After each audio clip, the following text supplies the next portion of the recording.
Welcome. I hope you, your family, friends, and loved ones are all okay and will remain so for the duration of this pandemic. Thank you for joining us this evening. Andrea Miller of People Demanding Action has provided this virtual opportunity for us to meet and is serving as our host. My name is Catherine Skopik, Chair of Sierra Club New York City Group, organizer of this event, and I'm serving as your moderator. We are here to increase learnings about nuclear power and related issues. Tim Judson will talk about COVID-19's effect on the nuclear industry. Mari Inouye will talk about the people of Japan and how they are coping 9 years after Fukushima and asking if we are applying lessons learned.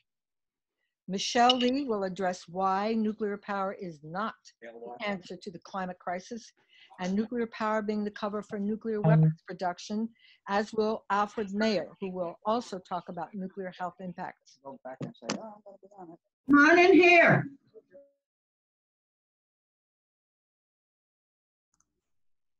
To focus our field of inquiry, raise questions and thoughts, and perhaps learn a little. When your responses are tabulated, the results will appear on the screen. After each speaker, there will be an opportunity for a few questions.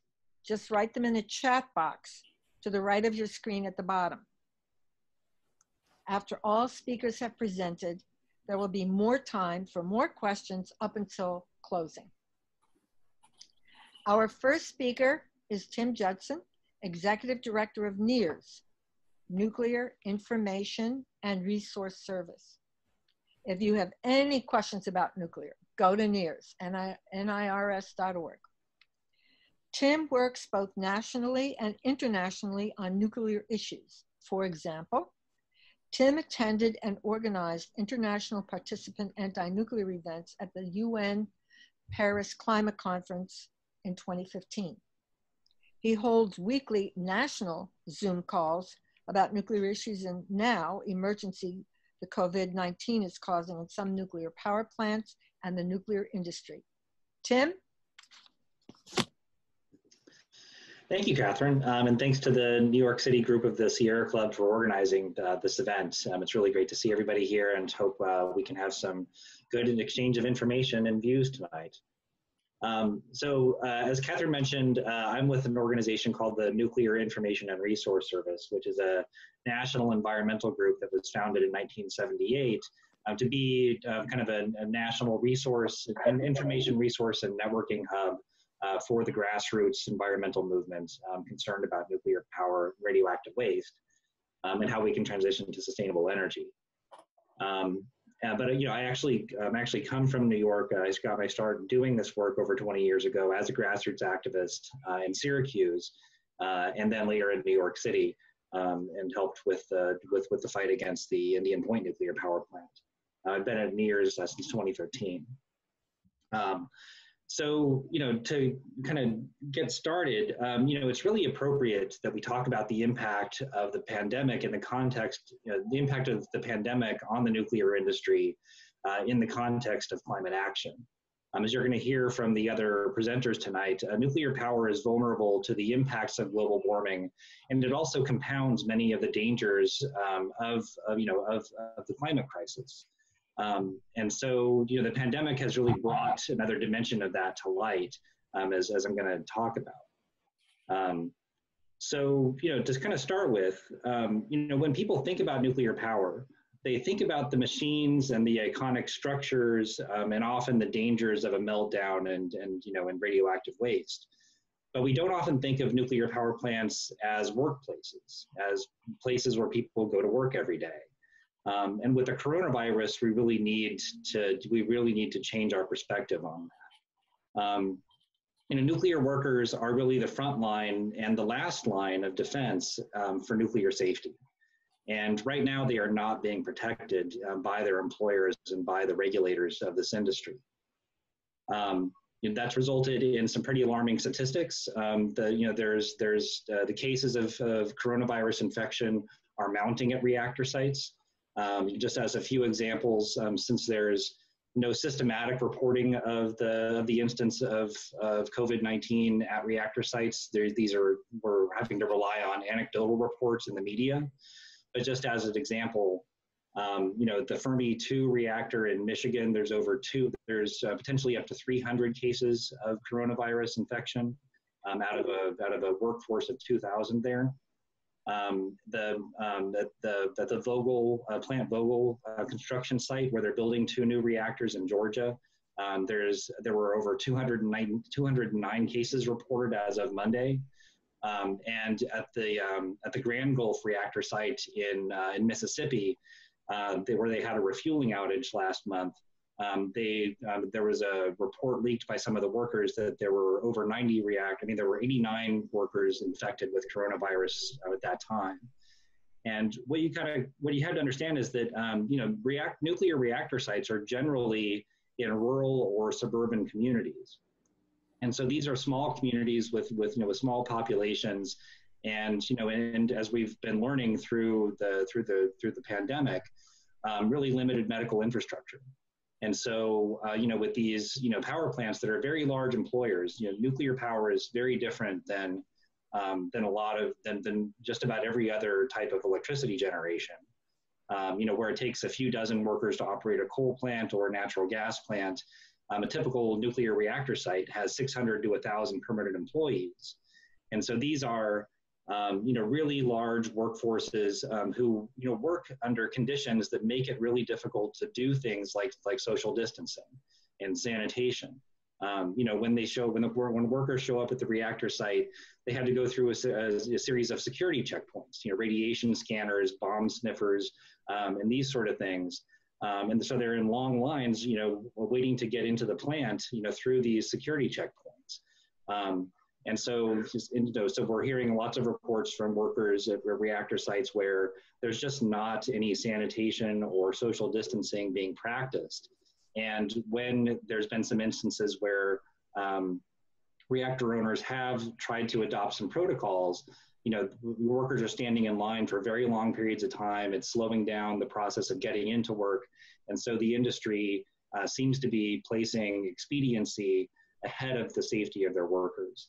And, given the critical role that nuclear workers play in protecting the public health and safety from the risks of an accident or, radioactive waste spills, the protection of these workers is really critical to all of us, and they deserve to be protected more than they are. So another thing that's happening, and this has been coming out over the last few months, and this is actually a regular occurrence, every 18 to 24 months, every reactor in the country has to shut down for a few weeks to a month or more for what they call refueling. It's where they take about a third of the fuel assemblies out of the reactor core, place them in what's called the irradiated fuel pool. This is the really hot nuclear waste that we're familiar with thinking about. And then they put in, and they replace that fuel with a third of a reactor core's worth of fresh, enriched uranium fuel. These refueling outages are also typically times where the industry is scheduling inspections and maintenance that they don't want to shut the reactor down for at other times. And so they're really packing tremendous amounts of work and projects into these refueling outages, which typically involve bringing in somewhere between 1,000 and 2,000 temporary workers and contractors onto these reactor sites in these rural communities. And there's really what's called sort of like a rotating workforce of these refueling outage workers who in the spring and the fall, go from reactor site to reactor site for these jobs to help with the refuelings. Which is just a standard way that the industry operates normally. But has raised tremendous risks during the pandemic. Now they're introducing hundreds or up to 1,000 or more new workers at these already crowded sites. They're not doing social distancing. They're not having enough sanitation or testing. These are small rural communities where you find, like for instance, with the Limerick plant in Pennsylvania. There were 1,400 refueling workers that were brought in. They were staying at 40 different sites over a 3-county area.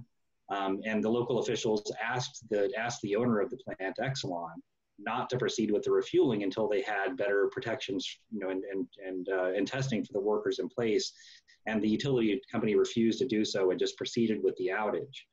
So what we're seeing is, as the spring has gone on, and there's been 30 refuelings so far across the country, is that and spanning the beginning the beginning of the pandemic, that infection rates now here in May are starting to really get critical at some of these sites, where you've got, like at Fermi, potentially 300 workers infected, and they're now having to postpone the refueling operations because they don't have enough, they don't have a way to protect the workers adequately. What's also happening is that the industry has been using this as an opportunity to cut some costs by postponing pre-scheduled safety inspections. Many of these are required by regulation, but the industry has been petitioning the Nuclear Regulatory Commission, potentially for dozens, if not hundreds, of exemptions and postponements and deferrals of inspections and maintenance work. So there's now also potentially a nuclear safety impact to the pandemic, because for instance, with some of these critical inspections, they're being postponed until the next refueling outage, 18 to 24 months away. And so what we've seen happen in the past is when inspections have been deferred at reactors, even for a few weeks or a few months, there's been safety incidents that have resulted from that, from equipment failing. That happened actually at the Indian Point 2 reactor back in 2000. So there is now sort of this overhanging increase in nuclear safety risk that's happening around the country because of these deferred safety inspections and maintenance that are happening. So the natural question is, what is the Nuclear Regulatory Commission and the nuclear industry doing in response to this? And the answer is really, not enough, and in some cases nothing. For instance, the Nuclear Regulatory Commission has decided to lift the limits on overtime and work hour limits for workers from what's normally 72 hours a week to 86 hours a week during the pandemic. This is, of course, going to lead to increased levels of fatigue among the workers, reducing their ability to fight off infection if they get it. And generally increasing the fatigue of workers isn't good for safety either. The NRC is not requiring any tracking or reporting or testing or tracing of infections, within the nuclear workforce. And it has not engaged any other federal agency, to help with this, to help sort of mitigate the impact of the pandemic within the nuclear workforce.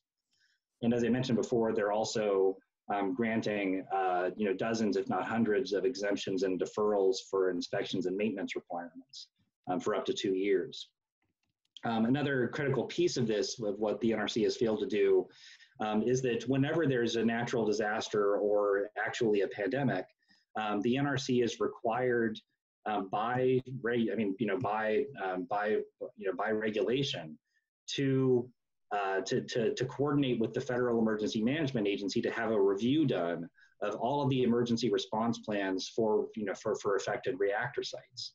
These are the 10-mile evacuation zones and the other measures that are taken in response to a disaster. And NRC has failed to engage FEMA to do these reviews of the emergency response plans for reactors across the country. So what needs to be done? A couple weeks ago, 86 organizations across the country, including NEARS, sent a letter to Vice President Pence, who is chair of the coronavirus task force, calling for 6 specific actions that need to be taken in order to get the impact of the pandemic under control within the nuclear industry. So the first thing is that they need to convene an interagency COVID-19 nuclear task force, engaging all of the relevant federal agencies to come up with, to evaluate the health and safety impacts on the workers, the safety impacts on the public, and to come up with procedures and protocols to be able to protect workers and the communities surrounding nuclear power plants. They need to order an immediate halt to additional refueling outages and decommissioning operations at reactor sites, until they get these protocols in place, so that the chances of spread among the workers in those communities are mitigated.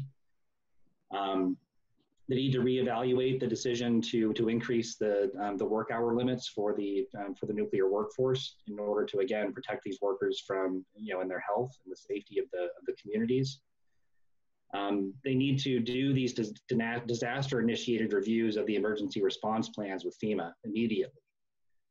And all of the requests for postponements and exemptions from safety inspections and maintenance work need to be reevaluated in the context of the pandemic and the additional risk that this is posing to the public.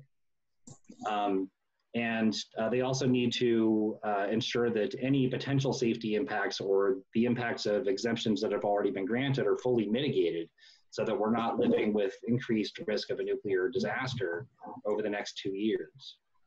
And then, one of the arguments that the industry has made to support continuing these operations during the pandemic has been, the need to ensure that, that the lights stay on during the pandemic. We have, these claims have not been demonstrated in any way. And so what they need to do is work with federal energy regulators to do an analysis of every nuclear power plant in the country to see which ones are actually needed for the reliability of our electric grid, and which ones could afford to stay down for a while if necessary, while we get the impact of the pandemic under control. So what can you do? So there's a number of things that are really important, because the White House has not responded to this letter in the same way that their response to the pandemic has been lackluster. So we really need for people to be contacting the White House and your members of Congress demanding action on this. NEARS has put out an email action where you can email your Congress members in the White House directly, which you'll find on our website, and I can share the link at some point if that's possible. You could also contact your governors and state officials. They are actually going to be a potentially really powerful voice in motivating action from the White House, because it's of course the states and local communities that are most affected here. And then it's really important that this issue get talked about more in the media to get some of this attention. And so we encourage people to be writing letters to the editor and those sort of things as well. So thanks. That's my presentation. Thank you, Tim. That was absolutely wonderful. There's so much information in there. I hadn't realized, the extent of the COVID in these power plants. It's really kind of concerning. Here's a question. At last report, back channel, at Fermi 2 in Michigan, there are more than 300 coronavirus positives, with hundreds more self-isolating. Detroit Edison has declared an extended safety stand down, yet the numbers have not yet been reported by the media. This is one of the single largest coronavirus clusters in Michigan and the worst outbreak I know of in the nuclear industry. Could you comment on that in some way that you might like? Yeah, Fermi is a case in point in the industry, and I think it's also telling, because Fermi, we've been having these refueling outages at reactor sites happening starting in February, and we've been calling for these actions that I just described for over a month now. Fermi went ahead with a refueling outage. It's one of the last ones this season to start, and so what we're seeing is that they've got this potentially tremendous rate of infections on the reactor site now. With the new workers, the temporary workers that came to the community for the refueling, the total number of employees that are at Fermi is about 2,000 right now. And so for there to be up to 300 infections currently means that potentially 15% of the workforce is already infected with this virus. It's far higher, obviously, than the general population. And again, the Fermi reactor is located in a little community called Monroe, south of Detroit, which doesn't have a lot of medical infrastructure. And so one of the things that we're seeing is that local officials are having a problem with figuring out how much of an impact the coronavirus is having through these reactor sites, because when someone becomes infected, their infection is reported to the county where their home address is. And so for these reactor communities where you've got a lot of itinerant workers who are traveling from other communities to work there for a week or two, those cases that may have occurred in their community or be impacting their community are not being reported to those local communities, are being reported to whatever community those workers came from. And so it's been really hard for local officials to get a real bead on how this intersection of the nuclear industry and the pandemic is affecting them. Thank you, Tim. I think we can take one more question, and then I believe it'll be time for the poll. This one participant would like to know, has anybody talked to the unions, to the union leadership about this? People have tried, and the union leadership have been in a tough position.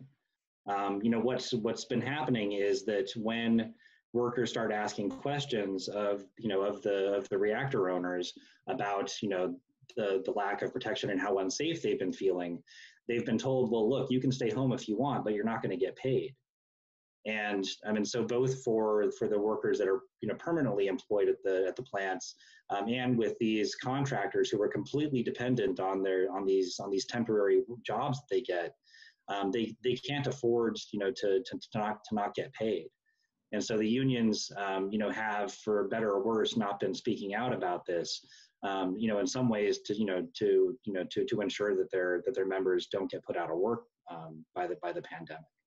Okay. It's really it's really been a very complicated thing, and it's why we as the public need to be speaking out for the workers, because it's hard for them to do it for themselves right now. Thank you, Tim. Out of curiosity, are most of the workers wearing face masks? It seems to vary site by site, but it's also just really hard for them to do that because they've got other protective gear that they need to wear, because they're working in a radioactive environment. And so, in a lot of cases, these reactors, the reactor buildings, if you're doing work near the reactor, it's extremely hot. There's, you're talking about hundreds of degrees, inside the reactor vessel, and the steam, sort of going through the pipes. It's difficult for workers to both get access to protective equipment, which they've had a lack of, and it's difficult for them to work, under those conditions with additional protective gear.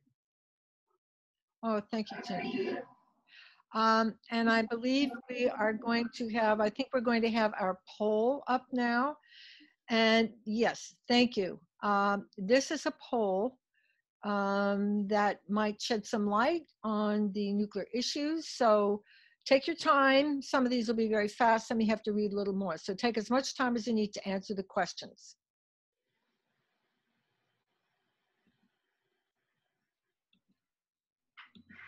Our co-hosts unco-hosted.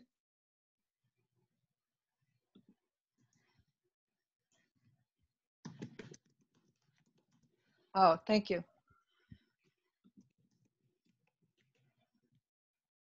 Excuse me, the submit doesn't work. I can't submit it. Well, you'd have to scroll to the end. There are more questions. Oh, I'm sorry. Thank you. No, that's okay. That's okay. This is a first. Sometimes it's just one question on a poll. We went a little further and put multiple questions up.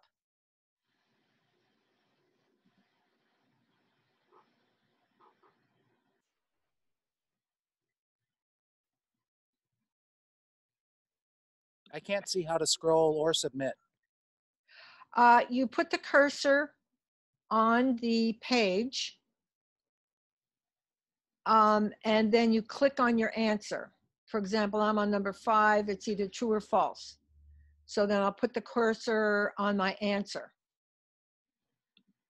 And then I use the cursor to scroll to the next question. Now I'm on 6.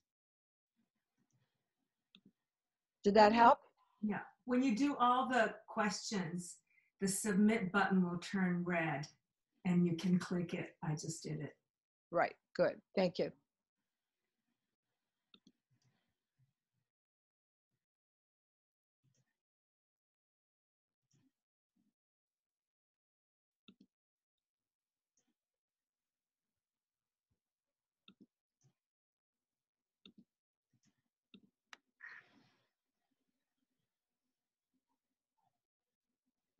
Thank you. Was that you, Norma? I see your voice. Yes, it's Norma. Okay, thank you. Hi, thank you. Okay. And while we're waiting for the next couple minutes for others to answer, I guess I'll wait for another minute.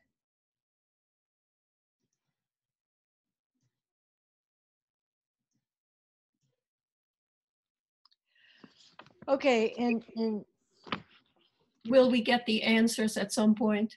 oh, hi, Irene. Yes, when the answers are tabulated, it will automatically pop up. So a speaker may be in the midst of their talk, but I think the speaker, whoever that might be, if it happens during a speaker's time, they can just keep going and we'll have a chance to scroll down and read the answers. Thank you, Irene, for that question. Andrea, you think we can go ahead now? Okay. We have experienced 3 major nuclear power plant disasters. The first was 3 Mile Island in Pennsylvania near Philadelphia in the United States. And that was on March 29th of 1979. The second was Chernobyl in the Ukraine. Some of you may have seen that wonderful documentary about it. That was in April 26th of 1986. The third and most recent was Fukushima, Japan, and that was March 11th of 2011. And our next speaker is going to talk a little bit about this most recent nuclear disaster. And that next speaker is Mari Inouye. And she is an attorney, was born and raised in Tokyo, Japan. And while working as an immigration attorney in New York City, she became active in grassroots movements against nuclear weapons, nuclear power plants, and issues related to nuclear waste.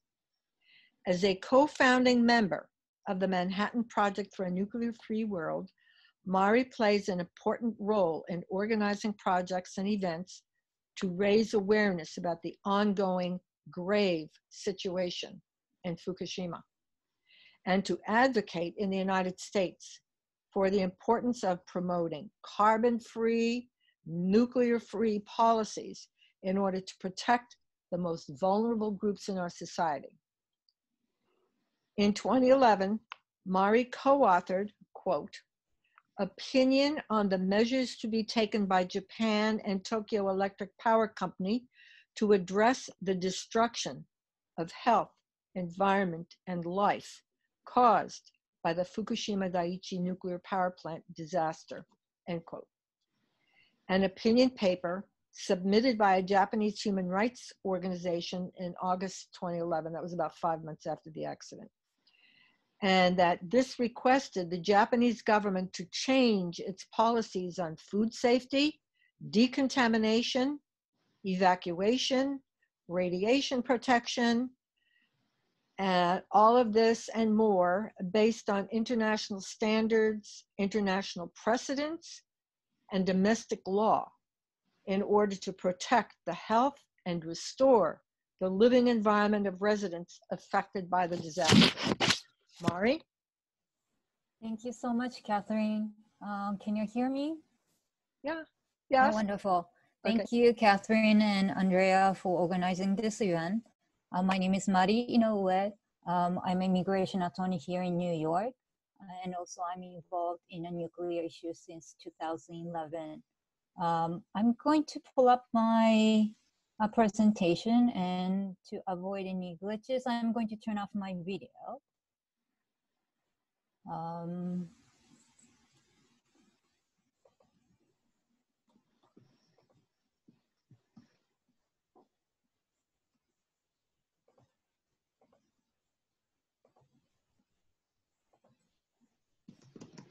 Right. Can you see my slide? Yes. Yes. All right. Wonderful. Great. So my presentation will focus on people's ongoing struggle 9 years after the Fukushima nuclear disaster.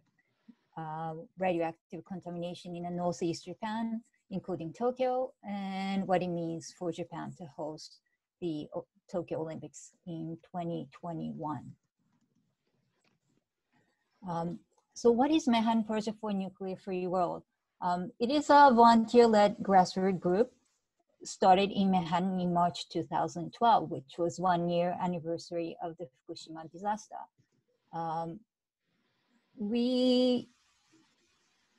We decided to choose this name because we wanted to remind ourselves that we first met in Manhattan, and also we wanted to undo the unconscionable labors of the original Manhattan Project that unleashed nuclear weapons and nuclear power upon the world. And in order to meet our mission, in order to meet our goals, we organize educational events, publish informative material, support campaigns, educate policymakers, give platform to victims of nuclear disasters, and plan field trips to places related to the Manhattan Project. And the flyer on the right, this is available on our website in English and Spanish. And this is a flyer called Nuclear Energy Undermines Democracy. And nuclear energy is not a solution to climate change. And this educational material, this flyer was created in 2019, last year, because we wanted to highlight that the nuclear industry controls the Nuclear Regulatory Commission, and that vulnerable communities and marginalized groups are always impacted the most by the lack of strict safety regulations. So in the past, we organized field trips to places in New York City that are connected, affiliated, or related to the Manhattan Project, and also places that are radioactive. And the most radioactive places in New York City is located in Ridgewood, New York, which is near the border of Queens and Brooklyn. And about 100 years ago, there was a chemical plant that produced rare earth metals to heavy industry. And that was a process that produced radioactive thorium and other radioactive waste. And they're not properly taking care of the radioactive waste at that time. So they were just dumping the waste into the sewage system or burying in the ground. And there were a couple of explosions at that time before the war. And after the war, in 1947, the Atomic Energy Commission, AEC, which was a successor to the Manhattan Project, started buying radioactive thorium from the company. And in 1954, the company closed its business. But it took almost 60 years for the EPA to finally designate this site as a Superfund site. And we went there in 2016. And from the property next door, we were able to see those cans of containers with some writing saying that an EPA site, US EPA, and so on. And those wastes are just left in the open air.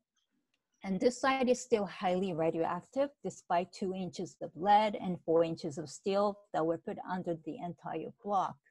And we went there with Geiger counters, and we measured about 1.9 microsieverts per hour at a spot on the road right outside the repair shop. Right now, they have an auto repair shop at this site, and there is a deli next door, and workers are washing cars in front of the store where we measured 1.9 microsieverts per hour. And another thing, before we move on to Fukushima disaster, we like to highlight one of our annual events. We always organized a peace gathering in front of the Japanese consulate on August 5th at noon, which is in the morning of August 6th in Japan, which was the day when the atomic bomb destroyed Hiroshima in 1945. And we not only organized a peace gathering in front of the building, but also we set up appointment with the representative of the Japanese consulate, usually with the vice consul or consul. And we deliver a bouquet of flower. And also we submit an open letter raising concerns on nuclear policies that Japan promotes. And in 2019, our open letter was endorsed by hundreds of organizations and individuals, including dozens of US organizations. And we raised concerns about the ongoing situation in Fukushima and also the risks associated with holding the Tokyo Olympics in 2020. We also always request Japanese government to play an important role, leadership role in nuclear disarmament by signing and ratifying the Treaty on Prohibition of Nuclear Weapons, and also support the peace process on the Korean Peninsula. And I want to highlight this divestment campaign, which is very successful in anti-nuclear weapons movement, and perhaps anti-nuclear energy movement can also think about how we can do this. So what is nuclear disaster? Fukushima nuclear disaster was a nuclear accident at Fukushima Daiichi nuclear power plant in Fukushima Prefecture, Japan. And the plant was owned by Tokyo Electric Power Company, which is not just a utility company, but the largest and one of the most influential corporations in Japan. And the nuclear disaster started on March 11th, 2011, after a huge earthquake hit the area, damaging the electricity supply to the reactor's cooling system. And soon after the earthquake, 13 or 14 meter high tsunami that swept over the facility's 10-meter high seawall, damaging the emergency generators. And as a result, Fukushima Daiichi lost its control over reactor's core. And a state of nuclear emergency was declared around Fukushima Daiichi in the evening on the same day of March 11th as a precaution. When the declaration was issued, the Prime Minister's office said that no radiation was leaking from the facility and the residents do not need to take any special action immediately. So they should stay home and remain in their current location and not evacuate. And the declaration of nuclear emergency was never lifted. And people in Japan still live in the state of nuclear emergency 9 years after the nuclear disaster. And under the international nuclear event, the nuclear disaster was classified as a level 7 event, which is the highest classification of this kind. And due to the lack of electricity, the Fukushima Daiichi lost its ability to cool the reactor's cores. And as a result, 3 nuclear reactors experienced a nuclear meltdown. And there were hydrogen explosions at 3 reactors, reactor 1, reactor 2, reactor 3, and reactor 4 experienced fire damage. As a result, a large amount of radioactivity was released into the environment. And even today, TEPCO still doesn't know how to control or stop the continuing radioactive leak from the facility. And in July 2012, the Fukushima Nuclear Accident Independent Investigation Commission concluded that the nuclear disaster was a man-made disaster caused by poor regulation and collusion between the government, TEPCO, and the nuclear regulator. It accused TEPCO and regulators at the Nuclear and Industrial Safety Agency of failing to take adequate safety measures, despite evidence that the area was susceptible to powerful earthquakes and tsunamis. So the radiation release from the crippled plant forced the Japanese government to expand the evacuation zone and first it was only 3-kilometer radius and 20-kilometer radius. And finally, in April 22nd, 2011, the yellow area was also added. So yellow, pink, and orange areas are now evacuation zones at that time on April 22nd. And this was based on 20-kilometer, and between 20 kilometers to 30 kilometers, that was called prepare for evacuation zone. So it's not evacuation zone, but prepare just in case something goes wrong. And it was interesting because the US Nuclear Regulatory Committee, or NRC, and the US Department of State recommended US citizens to evacuate from 50-mile radius from the crippled plant. So 20 kilometer is 12.5 miles. So a 50-mile radius is 80-kilometer radius. And that is the standard, probably would not be applied here in the US. And the Japanese government set the boundary of the evacuation zone based on the exposure level of 20 millisieverts per year. And this is a threshold 20 times higher than the pre-disaster national standard, which was only 1 millisieverts per year. So gradually, evacuation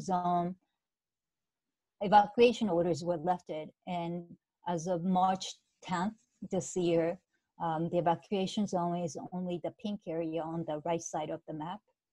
And the green area, in those areas, evacuation orders were lifted. So because of the lax safety standard, many people, including children and pregnant women, still live in areas highly contaminated by the nuclear disaster. And let me go back to the previous page. I talked to several people in Japan after the disaster, and they told me that this photo on the left side, the hydrogen explosion at the Unit 3 reactor, they haven't seen this photo until years later. So it seems like this explosion was censored in Japan soon after the nuclear disaster, even though this was published by US media and Western media as early as March 14th, 2011. And due to the rising level of radiation released from the damaged reactors, approximately 165,000 residents were forced to evacuate at one point from the communities surrounding the crippled power plant. And there are new words created after the disaster. One of them was voluntary evacuees, which refers to people from communities outside the official evacuation zones. And this new word was created to distinguish them from official evacuees whose towns were designated within the evacuation zones. So official evacuees are entitled to various public assistance and financial compensations from the government. We still don't know how many voluntary evacuees are displaced due to the nuclear disaster because there's no public record on this kind. And another word which was created after the nuclear disaster was mother-child evacuees. In Japan, there are many so-called mother-child evacuees in which mothers have evacuated without their husbands to protect their children. And Japanese government does not keep accurate number or records of those evacuees either. And 9 years after the nuclear disaster, according to the official number published by the Reconstruction Agency, which is one of the national government agencies, still 30,000 residents continue to live outside the prefecture. But this figure is considered very conservative by local groups and scholars in Fukushima.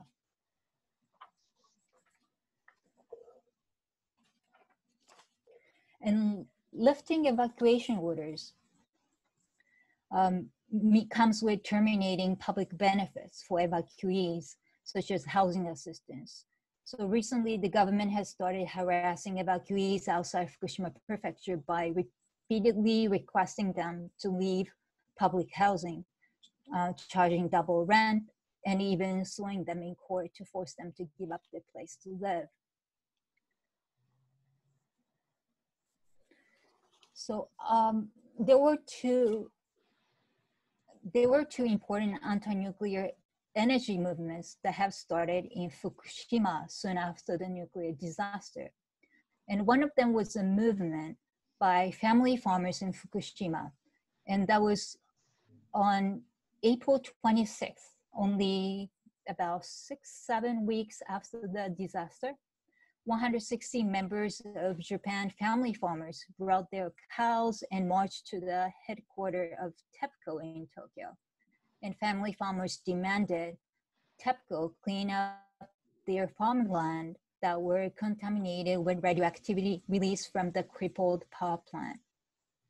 And another movement took place around the same time in April 2011, was by a group of young mothers who started a group which is now called Fukushima Network to protect children from radiation exposure.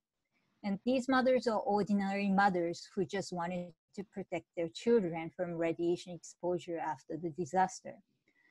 So on May 23rd, that was about 2 months after the disaster, more than 500 parents marched to the Ministry of Education, Culture, Sports, Science, and Technology in Tokyo and demanded the government to implement stricter safety standard of radiation exposure for children. And they demanded that 20 millisieverts per year standard has to be returned back to the original 1 millisieverts per year standard for children in school. And young mothers didn't stop there, and they started to study physics, biology, and medical science, and started a movement for young mothers as citizen scientists. And they were disappointed by national government's inaction to protect their people, and many parents started radiation measurement by themselves using Geiger counters. And after that, by fall of 2011, anti-nuclear demonstrations in front of the Prime Minister's official residence in Tokyo were held weekly on Friday evenings. And thanks to their effort, all nuclear power plants in Japan were briefly shut down on May 5th, 2012, due to routine inspections, which happened to be Children's Day. But Inouye nuclear power plant was restarted on June 17th, 2012, which was less than 6 weeks later. And it happened to be Father's Day. How symbolic is that? And estimated 150,000 people attended the demonstration in the summer of 2012 to oppose the restart of the nuclear power plant. And this is historical because anti-nuclear demonstration of any size was very rare before the disaster. So the food safety standard after Fukushima disaster was proposed or was published on March 17th, 2011 by Minister of Health, which was only 6 days after the disaster. Before the disaster, there was no food safety standard for food that were contaminated with radionuclide. So the initial food safety standard said that up to 500 becquerels per kilogram in terms of radioactive cesium, pregnant women or children can eat food. But this standard was extremely contaminated because before the disaster, there was a standard called clearance level to distinguish nuclear waste from regular waste. And that was 100 becquerels per kilogram in terms of radioactive cesium. So that standard was respected for years. And basically, this 500 becquerels per kilogram standard was saying that you can give radioactive waste to pregnant women and children, and that is not acceptable. So after the huge outcry from the public, including human rights organizations and local groups, Japanese government introduced stricter standard, which took another year as a transition phase. So basically it took almost 2 years to after the disaster to implement stricter standard. So the current standard is 100 becquerels per kilogram for general food in terms of radioactive cesium. So after the accident, people were concerned about the health and safety of the food that they consume because food safety standard was not strict enough. And another concern was that the Japanese government did not carry out enough soil measurements of contaminated land after the disaster. So they only carried out the soil measurement in selective locations in Fukushima prefecture. But as we know, radioactive material travels beyond the prefectural borders. So driven by the desperate need to keep their children safe, a group of Fukushima mothers began testing food and water. And these women who had no scientific background built a laboratory from ground up, learning everything on the job. And after 2011, many independent radioactivity measurement laboratories were established across Japan. And worried about children's health, local people began asking these laboratories to measure their food that were produced from their backyard or vegetables or wild grass that they picked outdoor. And in September 2013, a website called Minano Data Site, where everyone's data site was established in an effort to integrate all the radioactivity measurement data into a common platform and to share accurate information on a single website. Because after the Fukushima disaster, the Japanese government carried out soil measurement only once, which was limited to soil in selective locations in Fukushima prefecture. And after that, it has relied on their air dose rate that was measured approximately 300 yards above sea level. So what the Minano data site did was they did an amazing project from October 2014 to September 2017. Over 4,000 volunteers were involved in collecting soil samples from 3,400 locations in 17 prefectures, not just Fukushima prefecture. And in late 2018, Minano data site published 200-page all-color book based on the analysis of soil data that were collected using a standardized sampling method. And this book won the 2019 Japan Congress of Journalists Award, which is a national prestigious award given to groups or individuals with excellent journalism activities in Japan. And the English Digest book, based on the Japanese book, was published last year in September, and it's called the Citizens Radiation Data Map of Japan, Digest edition. Grassroots movement reveals soil contamination in Eastern Japan in the wake of Fukushima. And a digital copy of this booklet, the English edition, is available from Minano Data Site's website. And since they're also suffering from the budget issues, if you could support them by purchasing the digital copy from their website, that would be a wonderful way to support their soil measurement projects. And we do have some physical copies of the, we do have about a couple of dozens of physical copies of this booklet. So if you're interested in obtaining one, reach out to us.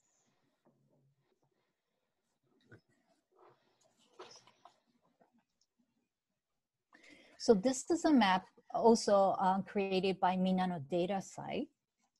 And based on the soil measurement project they conducted over the 3 years, they estimated they measured the cesium 134 and cesium 137 in 17 prefectures in Japan in 2011.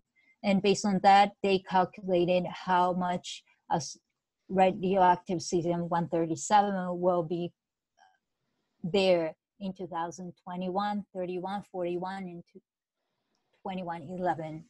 And this map was inspired by the soil contamination maps published by the Russian Federation and the Belarus Ministry for Chernobyl Affairs, which show the contamination in each province from immediately after the Chernobyl disaster and every 10 years until 70 years after the disaster.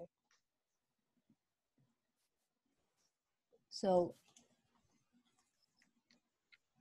in 2013, the Prime Minister Abe declared that the situation in Fukushima Daiichi was under control.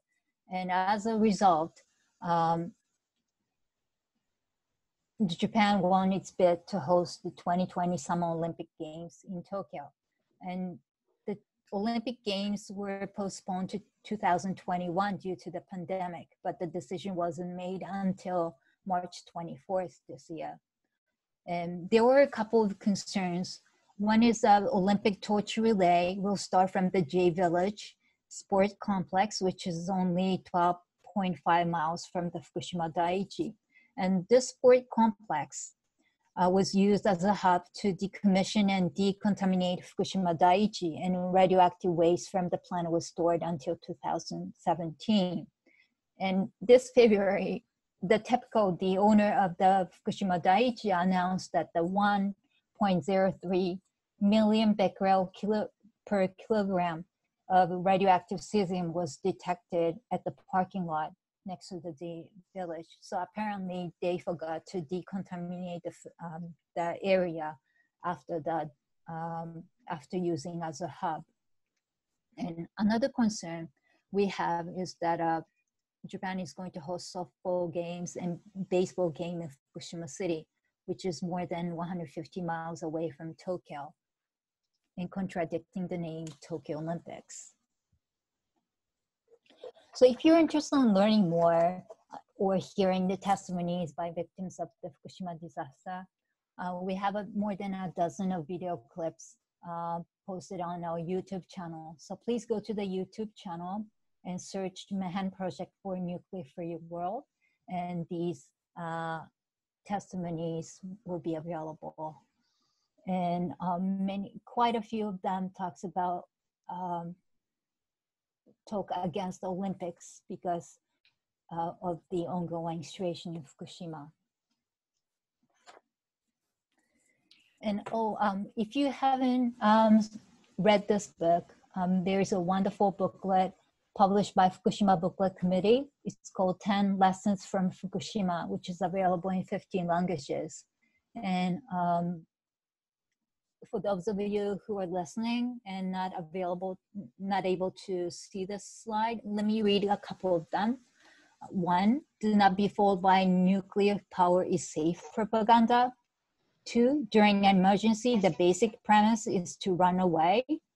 3, access to information and leaving record is vital. 4, people affected by the disaster have the right to a comprehensive health survey and disclosure of information. 5, to ensure food safety and protect agriculture, forestry, and fishery industries, citizens must participate in measurement. Information disclosure is also vital. 10, taxpayers are being made to bear the compensation costs. Another list I'd like to share is 10 strategies taken by the state, prefectural governments, academic flunkies, and companies in the cases of Minamata and Fukushima. This is a list created by Eileen Miyoko-Smith of Green Action Japan, and she has been following up on Minamata disaster and Fukushima disaster. And Minamata disaster is another industrial disaster that happened between 1930s, and it didn't become a social issue until 1950s. And there was a company called Chisel Corporation, which was a chemical plant and dumping the chemical waste into the community, small community. And a lot of people in the village was affected, had some neurological damage because of the mercury and other heavy metals. And let me read this, a couple of them, the 10 strategies taken by the state. 1, do not take responsibility. Use sectionalism to pin blame on others. 2, confuse victims and public opinion, creating the impression that there are pros and cons on each side. 3, position victims in conflict with each other. 4, do not record data or leave evidence. 5, stall for time. 6, conduct tests or surveys that will produce underestimated results on damage. 7, wear victims down until they give up. 8, create an official certification system that narrows down victim numbers. 9, do not release information abroad. 10, call on academic flunkies to hold international conferences. And there will be a featured film called Minamata, which is the Eugene Smith is played by Johnny Depp. And this is the movie that was premiered in Berlin Film Festival this February before the pandemic. And it's scheduled to be released sometime this year, hopefully. And I'm personally looking forward to this movie. And I believe that Michelle will be talking about Indian Point related issues. So I just wanted to say that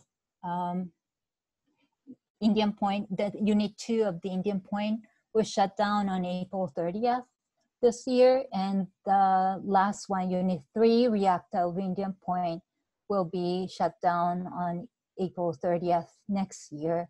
So thank you so much for those of you who worked really hard to make this possible. So thank you so much. And if you have any questions, please contact me. And this is my email address.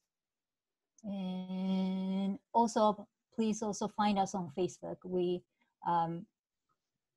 share some informative articles and information about nuclear issues on a regular basis. Thank you very much, Mari. Thank you so much. A lot to take in. There are quite a few questions, but since we'll just take one, and then we'll go to our next speaker, which will be Michelle. What is the status of the children in Japan at this point in relation to leukemia and other cancers? Well, we don't know about leukemia, but the thyroid cancer screening is conducted by the Fukushima prefecture after the disaster. They started from October 2011, and the children has to be 18 or younger at the time of the accident, but later they expanded the criteria, and children who were born on or before April 1st, 2012, which is almost like 13 months after the disaster, are also covered. And until you were 20, those children can get thyroid cancer screening every 2 years. And once you turn 20, you get only once every 5 years. But health advocates say that these screenings should be done at least twice a year. And based on this criteria, about 380,000 children, Fukushima children, are eligible to receive thyroid screening. And as of this year's data published by the Fukushima prefecture, more than 230 children were already diagnosed or suspected of having thyroid cancer, which is very alarming, because before the disaster, thyroid cancer among children in Japan was very rare, and they had only 1 or 2 per 1 million children. So having 230 already out of 380,000 is quite a high rate. Okay. As of other cases, there is no official routine screening conducted by Fukushima prefecture. And even for thyroid cancer, government is still not admitting that it's a cause, the nuclear disaster was the cause of the cancers. So it's very tough. Okay, thank you very much, Mari. There are quite a few more questions, but I think we're going to move on. In the interest of time, thank you, Mari. That was really wonderful.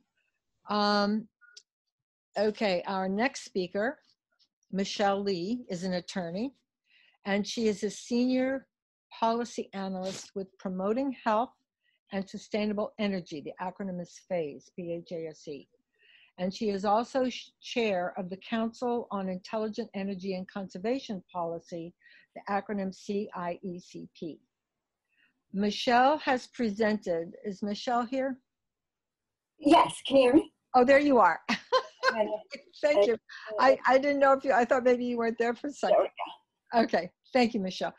Okay, and Michelle has presented before the United States Department of Homeland Security and the Atomic Safety and Licensing Board panel of the Nuclear Regulatory Commission, and served as public observer at an emergency response drill for Indian Point. And Michelle was also in the Soviet Union 4 years after the Chernobyl disaster. Michelle? Hi, thanks so much, Catherine. You're welcome. To host, okay, I'm getting, well, whatever. I want to get rid of me, go to Valerie View. So just one point on Chernobyl, since that was mentioned last, which relates to Fukushima. Fukushima was a coastal reactor.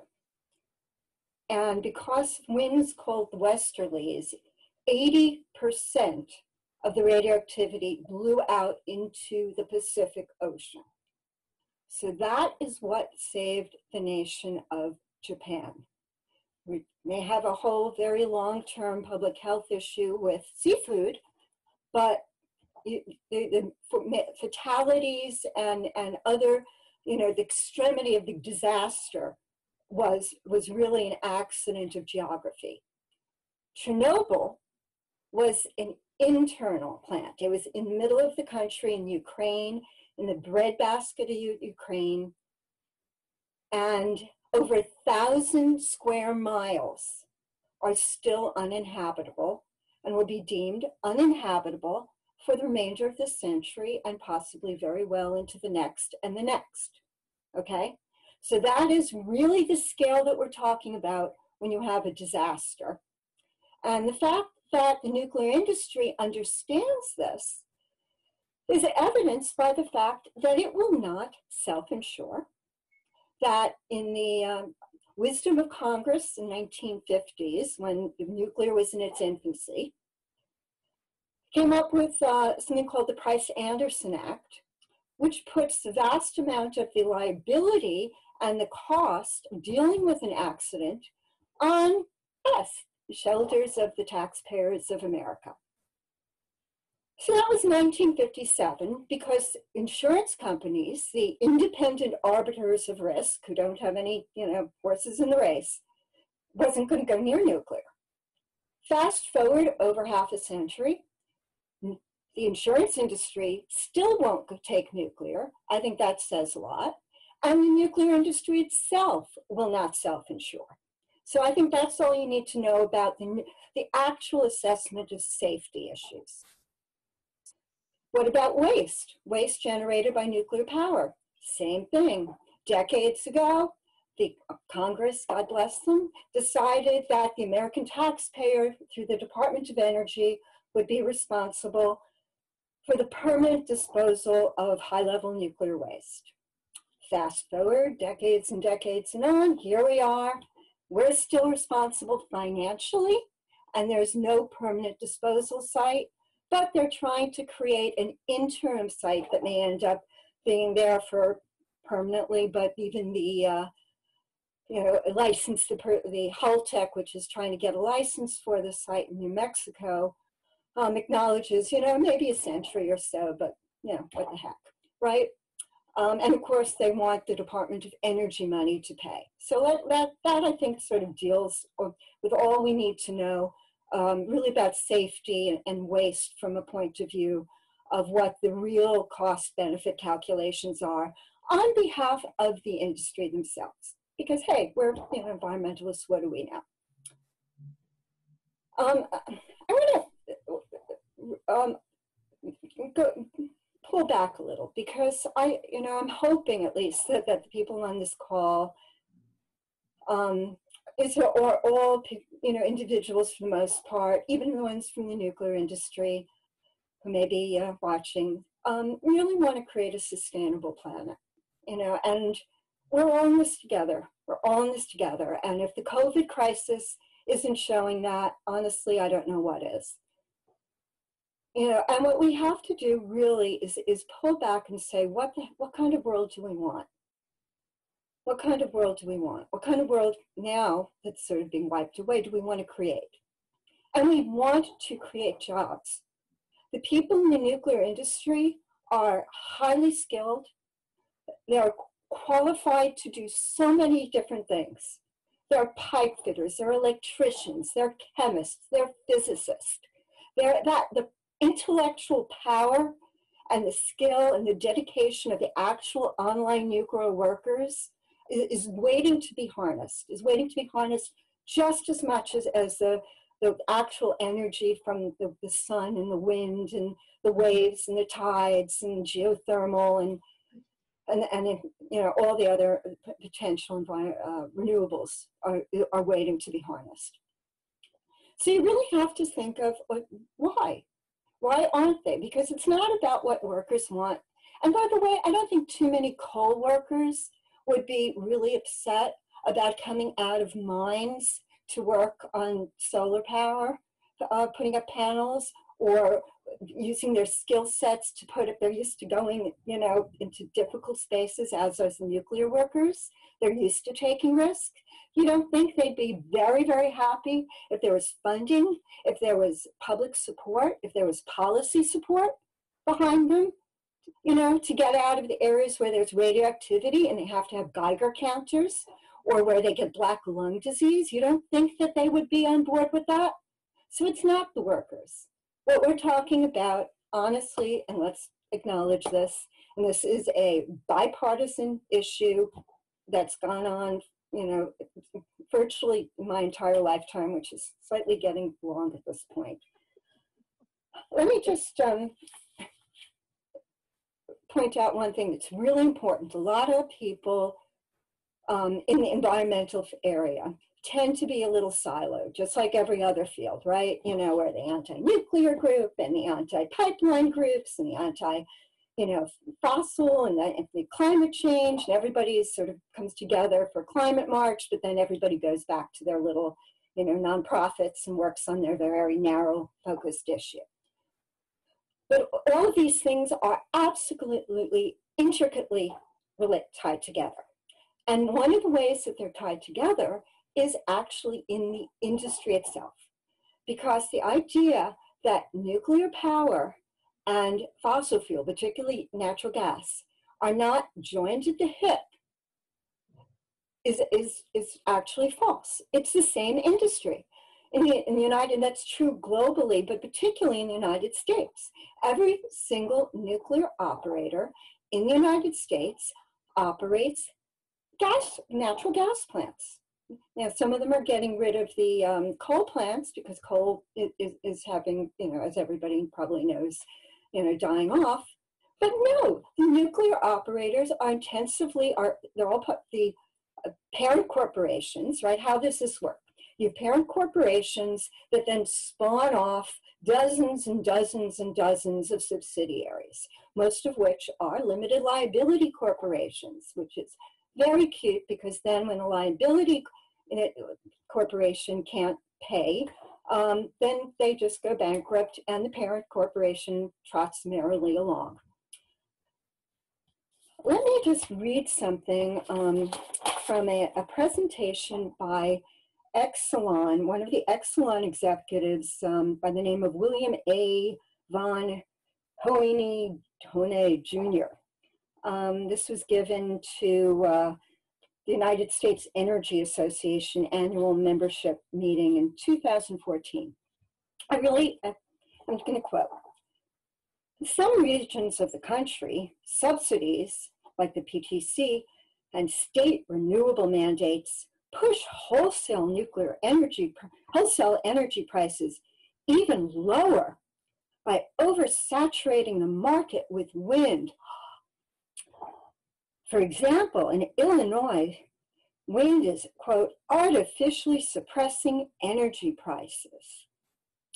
And he goes on to say, you know, we know Exelon has been held out by many as anti-wind, when we were really anti-subsidy. You know, we as an industry can't continue to deny that subsidies for generation distort energy prices. And then there's a quote also I have from the UBS. We see the combination of state-by-state renewable mandates and energy efficiency initiatives as inevitably leading to a supply-demand imbalance that will put further pressure on baseload coal and nuclear retirements. So what does this tell you? That the industry is really behind what they invested in, right? And unless they're going to be given incentives to get out of it, they're going to keep investing in it, right? Because it's not because they're evil, it's because that's how the entire financial system and Wall Street and corporate law works in America. So this is 2014. Exelon's decrying the idea of subsidies because, oh, how horrible, that's going to distort energy markets. La-di-da-di-da-di-da, fast forward, and it's 2015, 2016. And what does Exelon do, the same corporation? It jumps into a large-scale renewable intervenor proceeding and in New York, and helps change New York. What was rolled out in 2015 as a big, grand-scale, large-scale renewable energy program for changing the marketplace in New York State to subsidize and promote renewables. No, it ended up being a massive bailout for Exelon, which acquired plants from Entergy, which is the operator of Indian Point. And they ended up getting a $7.6 billion subsidy.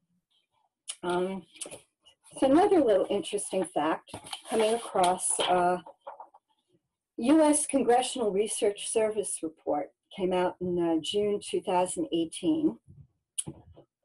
And I'm sure whoever the Department of Energy was involved in this report is probably has an office without a window right now.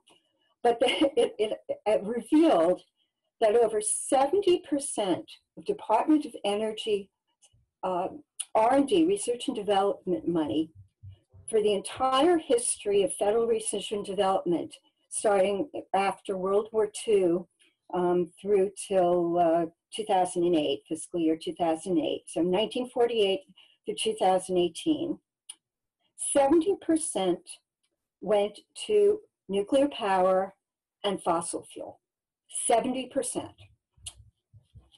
And 50%, nuclear got nearly 50% of R&D. Now that's just R&D, and that's just the Department of Energy. So all the renewables combined, and efficiency, and electric system, grid refurbishment and so forth, all of that got, over that long span of over 7 decades, they're about 30% of the federal money. So if you don't think that if there was just a simple diversion of money that's already being spent, going away from fuels, energy that depends on fuels, right? Because all kinds of fossil are fuels. Nuclear is a fuel, it's a uranium fuel. And you take away the fuel issue and you move to a generation that's abundant, that's endless. Again, wind, solar, waves, geothermal, the power of the earth, the heat of the earth, combined with efficiency, combined with smarter buildings. You don't think that we couldn't get a real giant leap into lowering greenhouse gas emissions and into lowering problems with health and to creating jobs that are distributed and that are not dependent on very large, big firms? And one thing I think we have to think of, I know I'm jumping around here, but I want to sort of shuttle in my things that I think are most important up front. We're thinking of what kind of world do we want to create? Our global economy is being is going to be to some degree in ashes. Let's acknowledge that. When we are rebuilding and when we're all advocating and talking to friends and talking to family and thinking about it, and frankly, none of us, really has figured all of this out now, because a lot of stuff I think even I've thought about is, oh, I have it all planned. This is the roadmap exactly that we should follow. Well, that roadmap is a little bit distorted now. For instance, maybe we ought to rethink sardine can urban centers where people are living like 2 inches from each other. Even though that's very energy efficient, we may have some problems that we really didn't figure, think through in a globe which is warming, where you're going to have probably more pathogens of many different sorts created, and that's basically a scientific consensus, because we're not just talking about illnesses like COVID and zoonotic illnesses. We're also talking about mosquito-borne illnesses, illnesses from bad water. So we really have to start thinking in terms of our lifestyle, and beyond just the very narrow issue of electricity or even energy. But one of the things I think we might want to consider, which gels very much with essentially the vision that's promoted, and really pretty much as a consensus by most clean energy experts and climate experts from an electric grid point of view, is to go forward towards a distributed, much more heavily renewable grid. So what does that mean? The old grid, which was basically came out of the energies that were available in the 20th century, were based on these huge, big power plants that just pumped out electrons, right? And then that went out almost like envision a wheel. So the hub of the wheel is the power generator, and then the spokes go out and distribute the electrons to all the little people. But the modern grid, again, this is pretty much a consensus, which we're in the process of creating, but need to go a lot faster, is a distributed grid, which means you're getting little bits of energy from generated by a lot of different providers, and the grid operators are much more intensively involved in balancing the flows of energy. One thing people have to be aware of, sometimes we forget, is that electricity, even though it's priced as a commodity, and we tend to mentally think of it as like a thing, it's not, it's a force. Right? Electricity is a force, it's electrons, and they flow all over the place. And what the grid operators have to do is manage the flows. And that's a very different thing than simply generating power. So again, going back to renewables and efficiency and changing of the way we build buildings and how we live, maybe we should really just think a lot more about really at this point creating these smaller jobs that aren't dependent on big companies that have a lot of political power and have all the money, and essentially lock communities into the use of their power, because while those are sucking money out of the system, you're not going to be having the funding that's needed to really build the modern grid, to improve efficiency in housing, and to build up new renewable. So a lot of this is really a financial issue, but let me now quickly go into my slide presentation. Maybe Andrew, if you could pull that up. So it, I think, starts on page 5 or slide 5. No, the fuel cell is first. The fuel cycle, yeah. Fuel cycle, okay, cool. So this, I don't have to go into this. This is pretty obvious. Nuclear power is actually a chain of very highly intensive industrial processes, which combined can consume huge amounts of fossil fuel.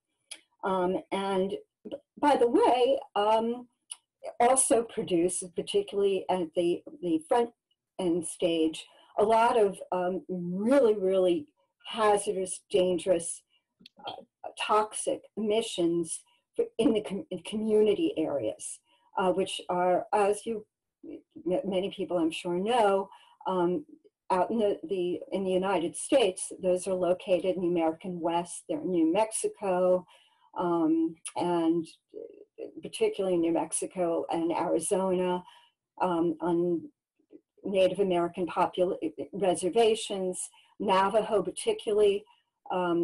It's really an environmental justice issue. The whole fuel cycle is, but the mining and the milling is particularly a environmental justice issue. And those are communities, by the way, that have borne the brunt of the nuclear fuel cycle of both the civilian and military fuel cycle, because of course out west is where the atomic bomb tests were. And it's still also where you have a lot of pre-processing is planned and so forth. But there's something interesting too. And that is that at the actual generation phase, the fissile, the active fission, actually creates something called carbon-14, C14, which is carbon. And carbon is a greenhouse gas. So the idea that nuclear is zero carbon or no carbon is actually absolutely flat out false. You have the full fuel cycle, which is the only thing that's relevant from a greenhouse gas emission point of view, and I'll talk about that in a minute. But even at the generation phase, you have radioactive carbon. It's radioactive for over 5,000 years. So not only does it stay in the, not only does it exist as a form of carbon, but throughout, as it's being emitted during the generation of energy, it gets absorbed into living cells, right? All living matter is carbon-based. It goes into humans, it goes into organs, as does many of the other radionuclides. In fact, most of the other radionuclides that are emitted during nuclear power. But what's relevant about the carbon-14, and frankly, I do not think that we have any idea really how much carbon is generated by the full fuel cycle, because it has not been adequately investigated. We do know from the published industry studies that most of it is believed to come out of the stacks during generation of nuclear power, the carbon-14 that doesn't go into the fuel itself, into the spent fuel. And the stacks don't have monitoring. So if the industry was so absolutely certain that it was low carbon, I would really sort of wonder why they haven't given over money. Some of them maybe 7.6 billion that they got from the ratepayers of New York, and given it for a real independent investigation of how much and monitoring of the actual carbon that comes out through the full fuel cycle. The fact that you have an industry that has received hundreds of billions of dollars and they haven't done that is very telling, in my opinion. But, Michelle, we have about 5. okay, so let me go to the, I guess the next slide, which is the right. So this is I think, from my perspective, one of the main reasons why we do not want nuclear with a planet that is warming, because it superheats water. It superheats source waters. So the photo, this was an infrared photo. The plume that's coming from the site on the right is the plume from Indian Point. You can see it basically goes the whole way across the Hudson River, and that those plumes are generated by every single nuclear power plant into their water source. It's effectively, from a heat point of view, like just basically dropping atomic bombs into waters. And warming waters is a crucial issue with climate change, as is water stress. Also, for those who are familiar with the geography of New York State, Indian Point itself, every single year of its operation, the amount of water it actually sucks in, just pulls in for use in cooling, is the whole volume of water of the river from Troy, New York, all the way down to the tip of Manhattan, which is a just enormous volume of water. And when you're talking about a world where you're going to be having drought conditions and where people are going to be, without any debate, are going to be, especially in areas of the world, that are where heat is becoming a critical issue, out in America and out west and many other countries. What you're doing is you're creating, through nuclear, a real water crisis of the future that's already started to be here. In other areas, like the New York area, the issues are going to, from a point of view of climate change, are really going to be more extreme weather and flooding and summer heat waves, when nuclear plants sometimes have to shut down because they either the water that their waterways they're pulling from are dropping too low, or because they're heating up too much. And so that happened actually in France and in Europe, I believe last summer, where they had to shut down a bunch of plants through the European heat wave. So that's one thing. Then the next slide. Okay, so this again goes to the waste issue. Every single minute nuclear power operates, it's generating waste, and that the inventory is getting larger. The industry tells us it's no problem. But again, when we're talking about some things such as environmental justice and human rights, I'm very curious why these sites being considered always seem to be in very low-income minority communities. Really just a coincidence, I'm sure.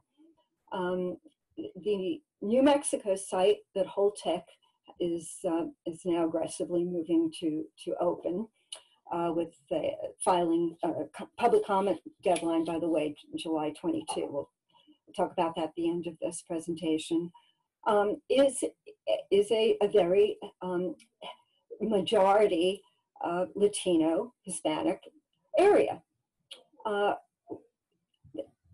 So the NRC, it's in its environmental impact statement, decided that having the largest nuclear waste dump in the United States would not create much of an impact, because the whole area already has so many New Mexico has so many other kinds of nuclear dumps and sites of all different sorts, and also because it's a major fossil fuel, oil and gas production area. So you already have all these other pollutants and toxins and emissions going into the environment.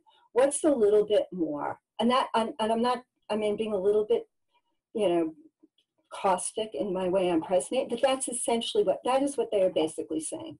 That is what the Nuclear Regulatory Commission is saying about putting this huge nuclear waste site on people who are already dealing with so many other issues in our country, and now are deemed exceptionally vulnerable to COVID for a variety of reasons.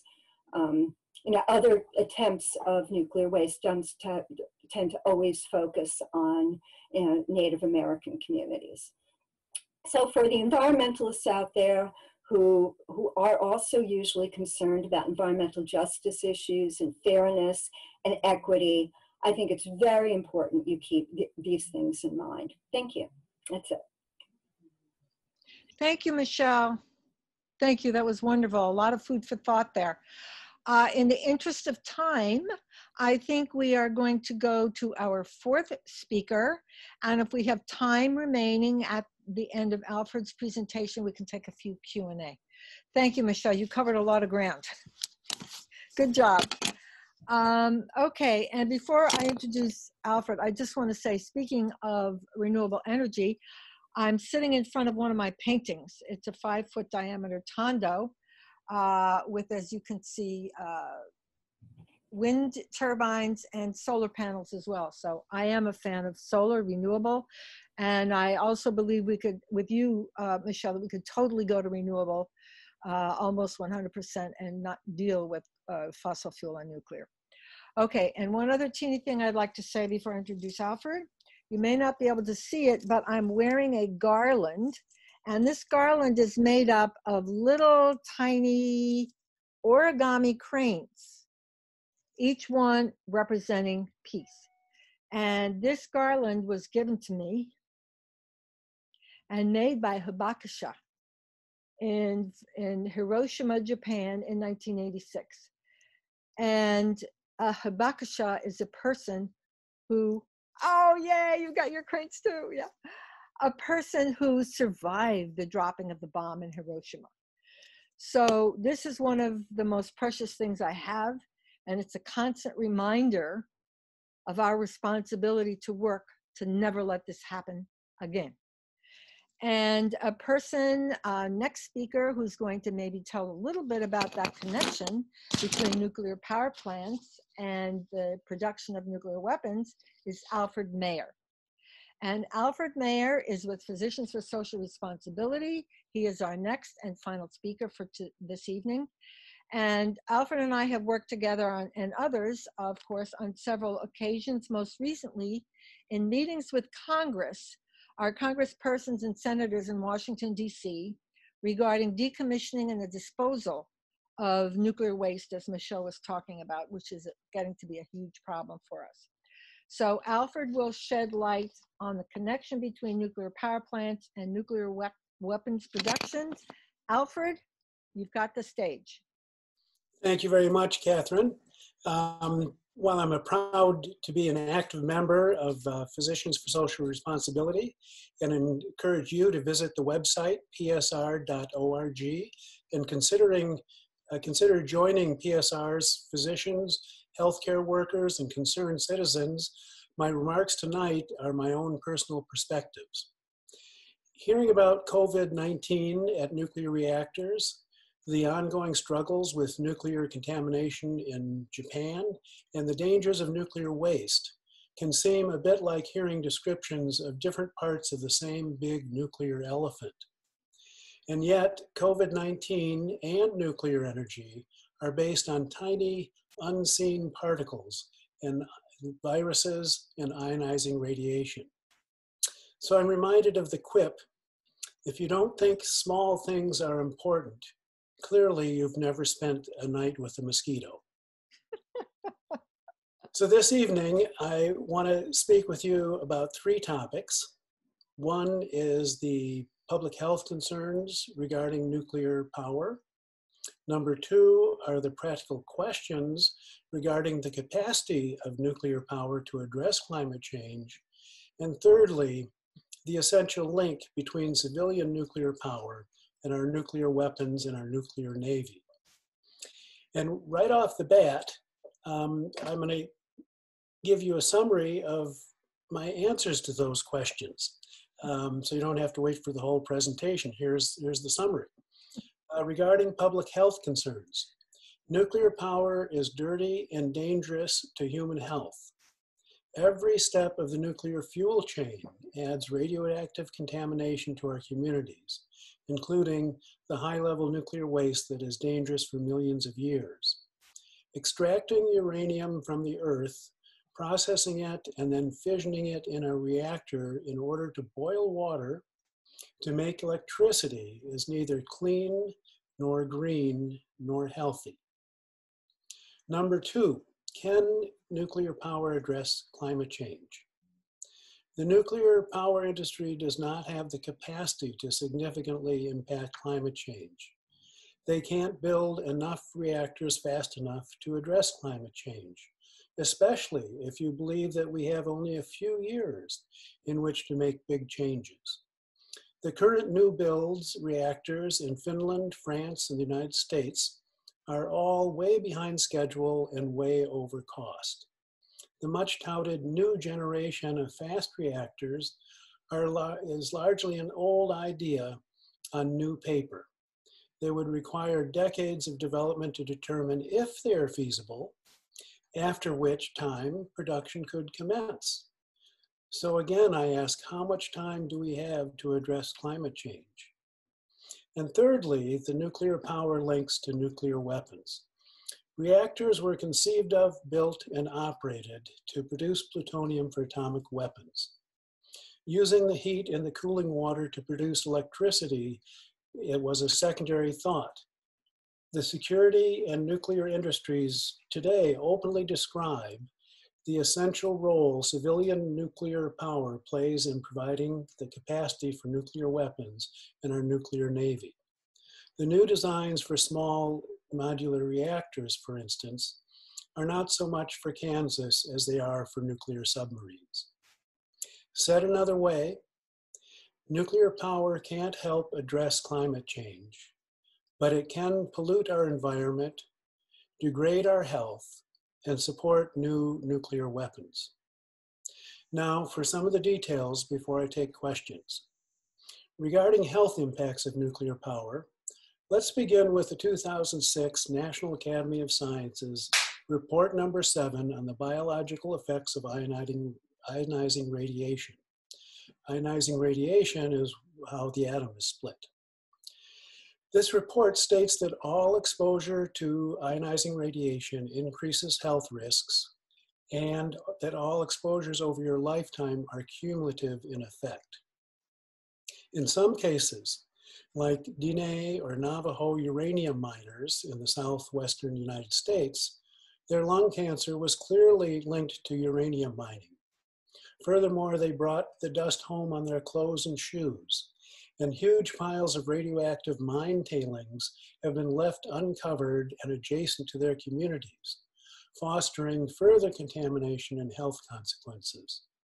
Similarly, communities which house other industrial facilities in the nuclear fuel chain, those for refining, enriching, and fabricating of nuclear fuel, all those communities suffer health impacts.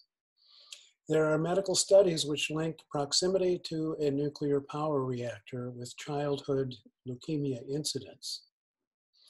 I think it's also worth noting that a perfectly operating nuclear power reactor has planned releases of radioactivity into the air. This is not a leak or a spill or an accident, but normal operating procedure. The nuclear fuel chain yields irradiated, spent nuclear fuel. An unused bundle of uranium fuel is not very hot or radioactive. However, spent fuel is ferociously hot and radioactive and needs to be isolated from the biosphere for millions of years. We still don't know what to do with this dangerous product of nuclear power operation. Furthermore, there is the history of catastrophic nuclear accidents like Chernobyl and Fukushima and others that have spread man-made radioactive contamination throughout our biosphere. We can't quantify the health impacts of the Fukushima fallout that was found in milk in Boston 10 days after the accident in Fukushima, but we know that it spread that far, that fast. And we know from the earlier statements that all exposure has risk and that it is cumulative in effect. Thus, I conclude that nuclear power is a dirty and dangerous source of electricity. It is bad for our health. But, you might ask, Won't it give us low carbon electricity that we so desperately need now to combat climate change? Maybe we should accept the downsides because of what nuclear power can do for us. No. The nuclear power industry cannot build enough reactors fast enough to help us with climate change.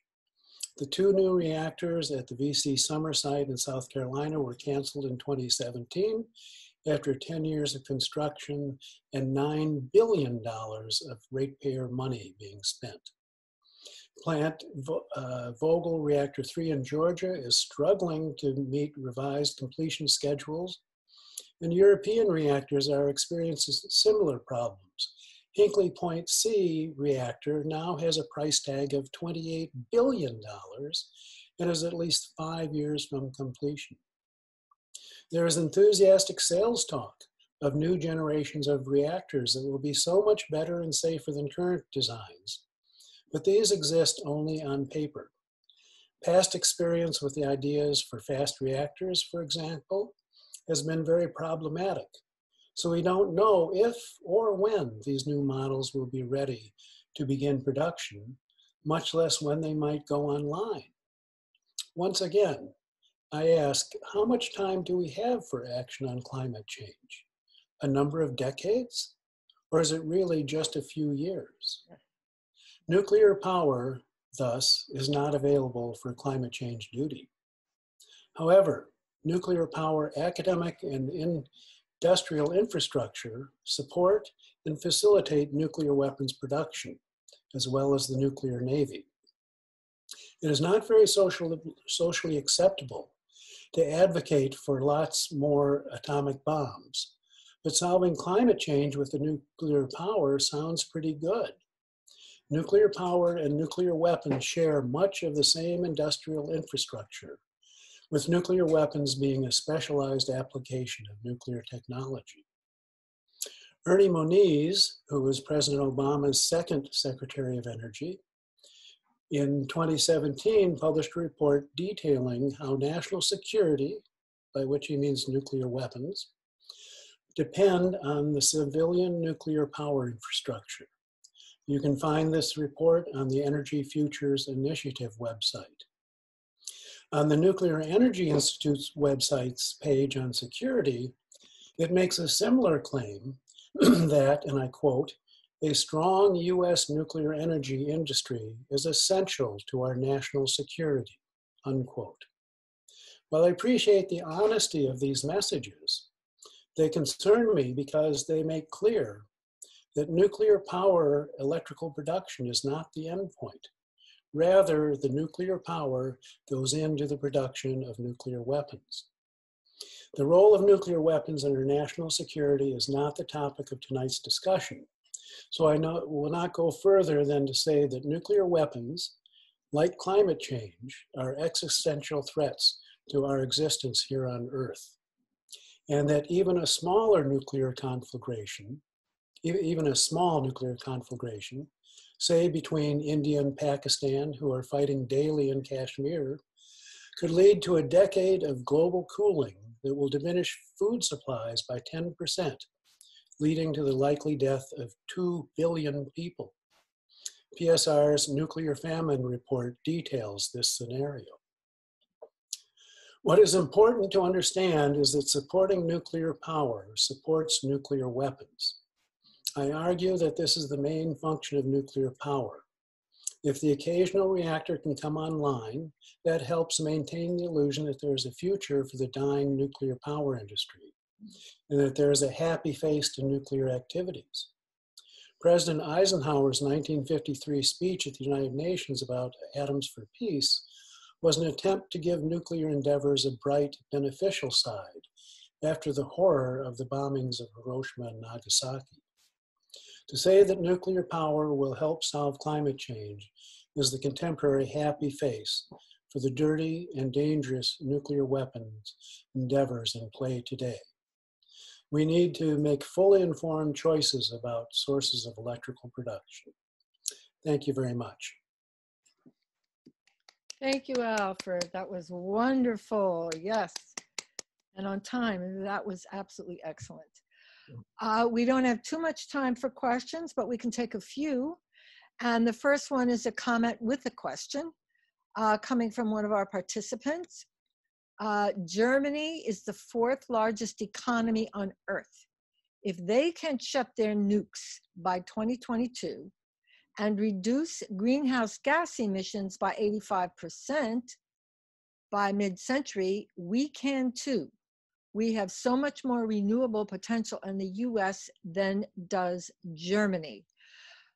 What are the blocks in our country from us carrying out this kind of energy plan? Raise your hand if you'd like to address this question. Michelle? Okay. Duh. You know, we had the Paris Climate Agreement, right? And everybody started to incrementally, you know, nudge our way forward. It's the global issue is a problem, and I don't think in the next few months we're going to see much wonderful policy coming out of the federal government. And by the way, partly, you know, even if they at this point really would go forward supporting clean energy rather than fossil fuel and nuclear, which is what the federal government's current articulated goals are, very openly articulated. But even if it was, you know, changed right now, it will take a while to get things implemented at a federal level. But good news is, what's happening is really happening at local levels. And that's where we all come in. And that's where the states come in, and state policy, and every single environmental group. And I would really, if I had one takeaway from everything tonight, is that everyone has to be in this together. We have to all support each other. We don't have the luxury of going into silos of our different energy corners. We have to come together and all fight for a clean world. Okay, thank you, Michelle. There is another question here. This participant, listener, is saying that electricity use is declining and predicted to do so in the foreseeable future. We are using less and doing more with it. Efficiency is one answer. What is at least one idea that would encourage everyday people to increase their energy efficiency? Well, this is Tim. I mean, I think that, you know, one of the problems that we have in terms of, you know, kind of rallying more public support and more political support for climate action and for transitioning to renewable energy, you know, it is this notion that people are going to do this on their own through their own individual action. I think the reality is there are obviously things that we can all do. We can conserve energy, turn off lights when we don't need them. We can use power strips we can use smart power strips that turn off devices that aren't in use and those sort of things. But the reality is that, you know, we've got to transition our entire energy system, in the next 10 to 20 years. And that's got to be a societal enterprise. It's not something that any one individual can do on their own. And I think, you know, where I think we have some, you know, I think there's been some debate within the technical community about how quickly, you know, we could shift to 100% renewables, whether it's 2030 or 2040 or 2050. And some of that is based on the fact that, look, you know, we've got, you know, the problems in getting there, and, you know, are political at this point. They're not technical. And I think what this pandemic is showing us is that when this country understands that there's a crisis and something that's existential, and that, you know, that is needed to save lives and to, and to keep people safe, that we can take dramatic action. I mean, we're pumping, the federal government is now pumping trillions of dollars into the economy and into supporting unemployed workers and nonprofits and small businesses. It's not enough, but in just a span of less than a month and a half, the federal government found trillions of dollars to pump into something that, you know, to address a nationwide crisis. And I think when the country gets, when the country recognizes that climate change is the major national and international global crisis that it is, then we're going to be able to mobilize resources to address it in ways that that currently seem inconceivable, but that could rapidly transition us, to renewable energy, faster than faster than most technical experts are willing to predict at this point. Thank you, Tim. Excellent. Okay, and there's another question here. And Catherine, if I could add to that. Oh, sure, please go ahead. So tying in with what some of the other presenters have said, the whole question of whether nuclear has any role to play in that, is borne out by experience. I mean, it takes at least 10, and often 15 years for a single nuclear reactor, to go from being proposed to being online. Mm-hmm. We don't have that kind of time with the climate crisis. We're going to need to get started with the solutions that we have at hand. And the reality is that we do. I mean, Texas in the last 10 years or 15 years has brought more wind power online, twice as much wind power online in Texas than it has in nuclear power plants. Wow. And it did that, almost twice as fast as it took to build those nukes. And so, the reality is that when we make a decision to go forward, that the renewables are there and we're going to be able to deploy them faster and at greater scale than nuclear power has ever achieved. Wow, that's wonderful. Here's a question about decommissioning.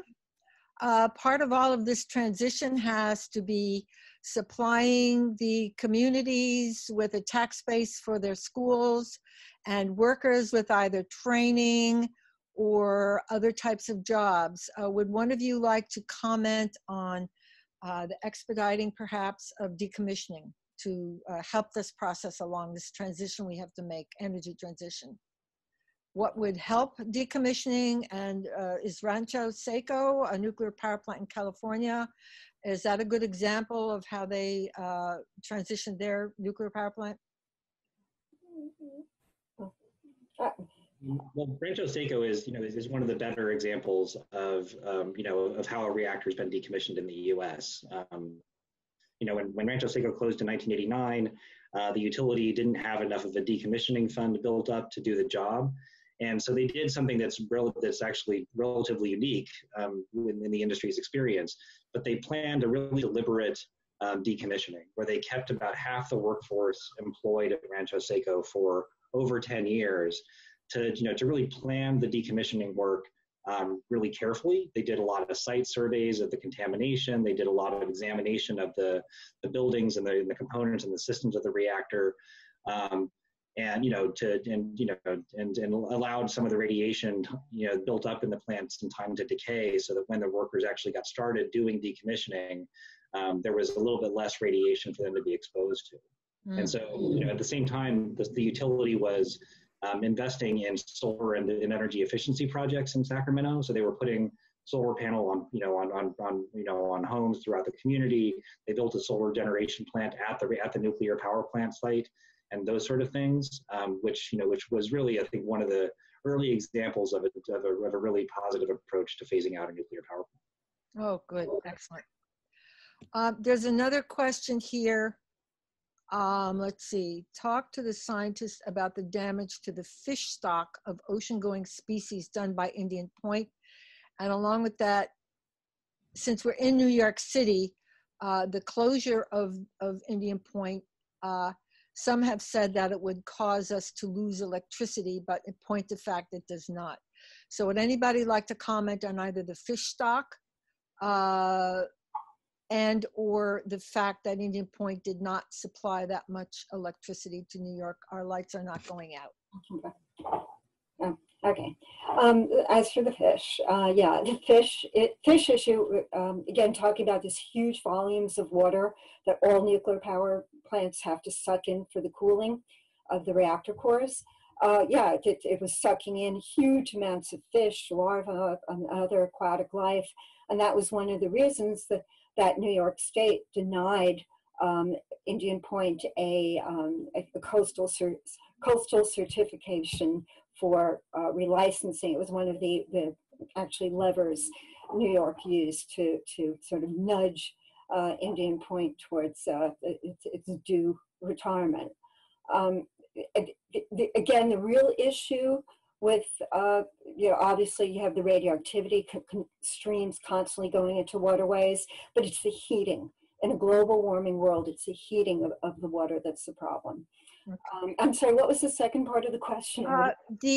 There was another question. I'm sorry, I'm jumping. There was another question here in regard to the fact that it was somewhat of a myth that when Indian Point closed, the lights would go out. Okay, so the grid, the independent system operator, and New York, wouldn't close the plant if you couldn't get power. The issue absolutely has nothing to do with electric power. The issue, and it's a valid issue, it isn't even about replacement because it's already been replaced. The issue is about what are we going to do going forward in the state and in the region and in the nation and in the world for more accelerated movement towards cleaner, less carbon, cheaper power. And a real key point to be aware of that I forgot to mention before, but I want to get in there, is that in the last decade, the cost of renewables, the trajectory is that way, and the cost of power cost for nuclear is that way. And also renewables and efficiency technologies and battery technology that have rapidly, as they've gotten up to scale and had more, scientific focus, have really become much more efficient and effective, whereas nuclear is absolutely flatlined for decades. There's been really nothing. They're always coming up with PR, the next great, new kind of thing is right around the corner. That's nonsense. And one other thing I just want to add to what Alfred said about the small modular reactors. Small modular reactors, the United States has acknowledged in just this year, is because they want to be able to have little bits of energy for military deployments. China and Russia are pouring money into those so that they can do drilling for oil and gas in the Arctic Ocean. So you come, again, this is, the industry is not a clean energy industry, and fossil fuel and nuclear are the same industry, not different industries. Thank you, Michelle. Before we have our final thank yous, I think that was our last question. Oh, yes, I was wondering, here we go, if you'd like to all take a look at 75% of our listeners were on the East Coast. 2% were in another country. Nuclear power plants in our state. Participants with 1 to 3 is 46%, 4 or more, 44%, don't know, 10%. Wow. So people are aware. That's encouraging. 3, are you aware of the fact that nuclear power through its fuel chain produces substantial quantities of greenhouse gases? 78% said yes, 22% said no. Are you aware that from the beginning of the nuclear power life cycle to its end, it is highly carbon producing, dirty, toxic to people, plants, animals, its radioactivity in the soil, water, and environments lasting for thousands of years? 84% said yes, 16% said no. Many nuclear power plants in the United States are aging and ready for closure and decommissioning, yet there is no safe way to dispose of spent fuel. True, 96%, false, 4%. Transporting spent nuclear fuel and/or nuclear waste is dangerous. 98% said yes, 2% said no. Nuclear waste dumped in regular dump sites will not harm people or leak into the air, soil, and water. 12% said true, 88% said false. As both nuclear and fossil fuel power emit carbon and greenhouse gases, wise climate solutions are more energy efficiency and renewable energy. 94% said true, 6% said false. 2 more questions. The nuclear industry controls the NRC that is the Nuclear Regulatory Commission. 82% said true, 18% said false. Last question. I am a person who seeks to sort fact from fiction. 100% said yes. Wow, that's really wonderful. So unless, okay, we can stop sharing. Okay, so if each of you had one sentence that you'd like to leave your audience with, we'll have that, and then we'll have our thank yous. One sentence. Let's do the reverse order. I hope I'm not putting you on the spot, Alfred. One sentence of something you'd like to leave our audience with. I think that we all need to express what we know about these topics to our elected officials. I think that to facilitate the political will to move in the direction for a good future. Thank you, Alfred. Michelle, one sentence. Nuclear workers are not our enemies. They are our neighbors. They're our community members, and we will support them. Thank you, Michelle. Wonderful thought. Mari? Thank you. As long as we have nuclear facilities in our communities, nuclear disaster could happen. Thank you, Mari. And closing comment, Tim, a sentence for our audience. Well, nuclear power is too dirty, too dangerous, too expensive, and too slow to be a solution to the climate crisis. The real solution is going to be 100% renewable energy, and we can get there together. Yay, thank you. Oh, I can't say how wonderful you are. All are. Beautiful job, each and every one of you. I would like to thank, I would first of all like to thank Andrea Miller of People Demanding Action. Thank you, Andrea. Yes, for Andrea, a nice big hand. And I would like to thank Sierra Club New York City Group. And I would like to thank Tim and Mari and Michelle and Alfred for absolutely an excellent job. You were wonderful. And we have a list of supporters that we will show here in a moment. And I would like to say to participants, I thank you very much for joining us. I thank you for your many, many questions. And I hope, as one of our goals was to learn more about nuclear power and related issues, that at this point in time you have more interest and knowledge about nuclear power than you did at 7 p.m. So thank you for that. And now we would like to close, and we can see our supporting individuals, and we thank them as well as they are with us in these efforts. And here are some of the articles and information and resources and websites. And again, you can get in touch with any of the people or individuals through the websites mentioned. NIRS, NIRS.org. Another one is beyondnuclear.org with 7 camps. IPSAC, Marilyn Ely, Michelle's phase or CIECP, Mari. Catherine, can I just interrupt? There's one typo in that I just noticed for the nuclear consult, but I think people can figure it out. On the nuclear what? Oh, where was that? The organizations to get information. It says N nuclear, it just should be nuclear. Oh, okay. That was in the websites? Yeah. Yeah, okay. And Physicians for Social Responsibility, PSR.org. And so here are places you can go for more information. Oh, this is an article that's on the screen now from the Stanford group. And Andrea, if you could scroll to the top of the page where we have the NIRS and Beyond Nuclear and some of those websites, is that possible? I don't know. Okay. Okay. Well, I think you can, oh, there we go. There's a Manhattan Project for nuclear-free world. And could you go up one more? One or two more? Okay. There we go. Physicians for Social Responsibility.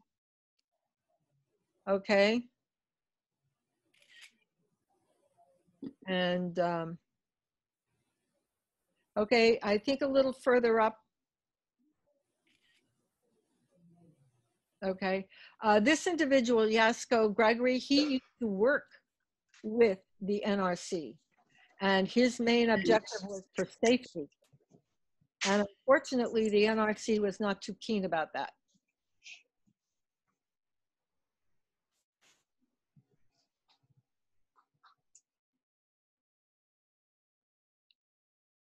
So there's a lot of information here, a lot of links and websites where, as your interest may have been piqued a little by this event, you can get more information.